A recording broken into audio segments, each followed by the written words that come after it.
Thank you, Mr. Chairman. Ian Hanchett from the Florida delegation. I reserve the right to yield the remainder of my time to Nab from Ohio. That is your right. Thank you, Mr. Speaker. It has been stated before that the death penalty is a cruel and unusual violation of the Constitution. Then I ask, why was the death penalty legal at the time the Constitution was written and remain legal thereafter? Why did the same people who signed the Constitution keep the death penalty legal if they thought it violated the document that they wrote, and signed? If it violates the principles of life, liberty, and the pursuit of happiness, why was there capital punishment after the Declaration of Independence was signed? Did these founders just not know that they were violating their own principles? Also, it was stated that the death penalty is not a deterrent. I would disagree. It's rather hard to commit a crime when you are dead. I'd say that if you're dead, you can't commit a whole lot of crimes. We're also looking at this and we fail to realize we are outlawing the death penalty in every instance. That means that the United States captures Osama bin Laden, the mastermind of the September 11, 2011 terror attacks. He would get life in prison for the murders of 3,000 people. Life imprisonment. That is what we would do. And the other thing is, we would be allowing people who have managed to evade the justice system for decades. And examples like the Unabomber or Ted Bundy or Jeffrey Dahmer, who managed to escape evasion for decades, we would allow them to sit in prison and still plan more crimes. We would allow the leads of gang syndicates like the Bloods of the Crips to stay in jail and then plan, which a lot of them do when they're given only prison sentences instead of the death penalty. Ladies and gentlemen, it also was stated there were wrongful convictions. I would like to hear one person in the United States who has been falsely executed. If I can hear one name, it was said that 1 in 7 people are innocent. The amount of appeals and jury trials that a death penalty case gets, if somebody is innocent, they will be acquitted. And I yield the remainder of my time to Nab from Ohio. You've yielded 10 seconds. Nab from Ohio. I am in opposition to this proposal. Thank you, Delegate. Robin Sachs, Washington delegation. I reserve the right to yield the remainder of my time to Boyd from Washington. That is your right. Imagine that the most important person in your life has been murdered. Whoever it is, imagine that somebody took away their right to life. What would you want to happen to their killer?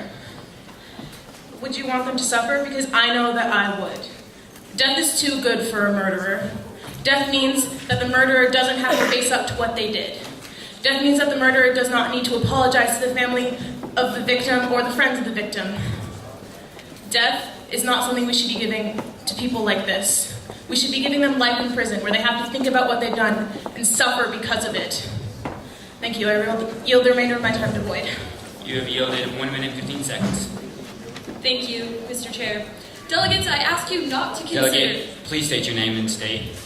Boyd, Washington.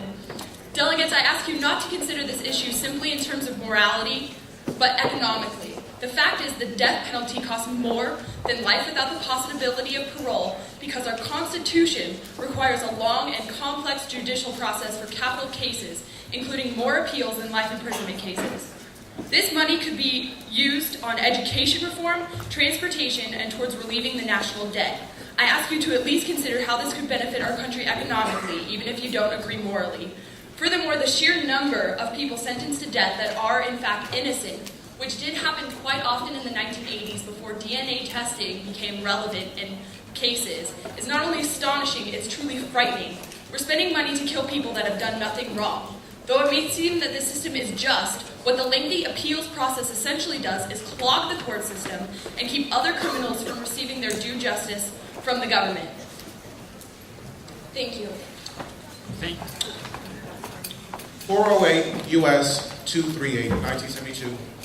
Furman versus Georgia. It ended the death penalty in the United States of America. 4 years later, 428 U.S. 153, 1976, yes. The Supreme Court realized that the death penalty was right and constitutional. 4 years later, they had to go back on what they had said. They had to go back, in 2 years of presidents for this one Supreme Court decision. They realized that we're not upholding the Constitution of the United States. I want to point out the fact that these crimes which they commit are capital cases. They are called capital because capital comes from head. Your head comes off if you commit these offenses. I would also like to remind members of the dissent given in 1972 by the Chief Justice William Brennan. He said there are 4 criteria for which a punishment is considered cruel and unusual. It's degrading to human dignity. It is a severe punishment that's obviously inflicted in a wholly arbitrary fashion. It is a severe punishment that is clear and totally rejected throughout society, and it is a severe punishment that is plainly unnecessary. It is necessary in the United States because these are capital offenses. I would like to note the fact that half of Americans feel that the death penalty isn't imposed frequently enough in the United States of America. I would also like to ask the Assembly, does the punishment fit the crime? For that, I yield my time to the gentleman from Texas. You've yielded 25 seconds. Webb from Texas, please excuse my placard. First up, what I want to remind you all is, I don't know if y'all had world history class, but I did, and there was a guy named Hammurabi who set down the world's first written laws, and in it he said that a murderer will be taken out by the government. This form of punishment is one of the oldest in the world, and it works. It's been working for centuries, and it'll I'm sorry, keep Delegate, working. your time has elapsed. We will now entertain our final pro speaker. Do I have a pro speaker? John Song, Maryland delegation. I stand here before you today to discuss a few of the plethora of reasons why the death penalty should be abolished. In one of the first civilizations of mankind, as a previous speaker mentioned, there was a king named Hammurabi. Guess what? He said an eye for an eye, right? Fortunately, according to his code of law, codified law, a man who punched out another's eye would have his own eye punched out. A man who ran over his mother with an ox cart would also be run over with an ox cart. But today, however, we have moved past this type of punishment. This law is severely antiquated. We have advanced as a nation to ban such cruel and unusual punishment. We've transcended beyond such barbaric notions. I also believe such a punishment is not worse than immediate death. To die early is to be relieved early from the guilt of a crime, skipping the suffering. To spend the rest of one's life in a darkened cell, wasting away, pondering the horrors of one's deeds, at least to me, is much more severe, yet humanely dreadful punishments. As the authors mentioned, the European Union has banned the death penalty, and chaos has by no means reigned.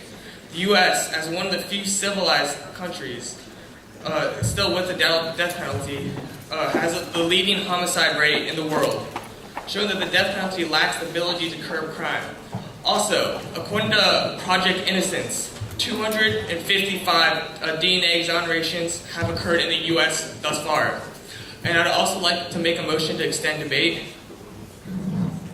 You didn't reserve that right at the beginning of your speech. I'm sorry, Delegate. All right. Then I yield my time to the chair. Thank you. We will now.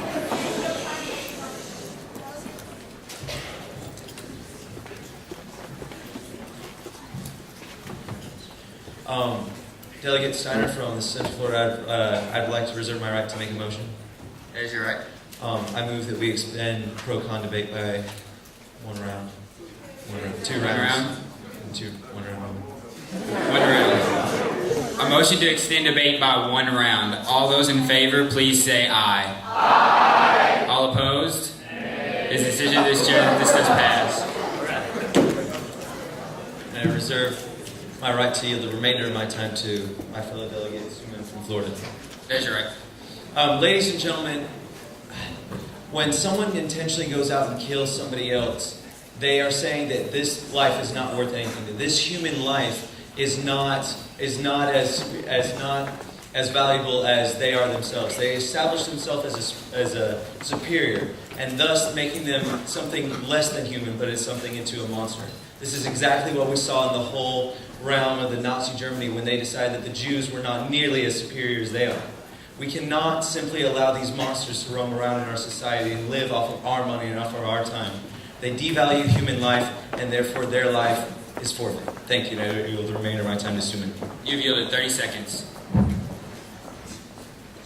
Worfsman, Florida delegation. I'd like to point out that, like the previous delegate said, just because somebody is behind bars for life imprisonment doesn't mean they're still not a threat to society. For example, gang lords across the country who get life imprisonment for all the heinous crimes they commit can still organize activities with their foot soldiers out on the streets. So just because they're behind bars doesn't mean that they can't already affect us. And so they might not be suffering anymore. They might just be happy they didn't die, so they can still earn more money and reap benefits behind bars, where they already control political processes by recruiting more gang members. So by giving capital I'm sorry, delegate, your time is elapsed.